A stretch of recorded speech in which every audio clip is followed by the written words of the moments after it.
So going through a divorce as I did, I mean, it's been a period of 5 years, literally quiet, haven't spoken to anyone, deliberately so, with intention. When I went through my own divorce at the time, when I was asked for the divorce, I just literally resigned from work. Even resigning, it was a heartbreaking experience because of a BE deal that was just a mess. Do people fall apart? Do people grow apart? At first, I didn't want to believe. I didn't think something like that existed until it happens. Yes, people do grow apart. And I was very grateful in that I didn't experience all the harshness that we get to hear. I didn't experience the cheating, being cheated on, being verbally abused, physically abused.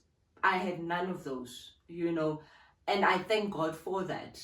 But now coming into the business ownership as an entrepreneur, what I thought I would achieve in 2 years, it was just a long process. Then you get hit with this life-changing family restructuring. It's like a carpet getting pulled literally out of your feet, and you lose your balance. And the pain of it, honestly, even your heart shock absorber are not able to handle it. But what I would advise anyone is, it's very important to say the intention has to be right. So to use things like it's a revenge body, when you're a child of God, such language shouldn't exist. Revenge belongs to the Lord. Vengeance is mine, the word of God says.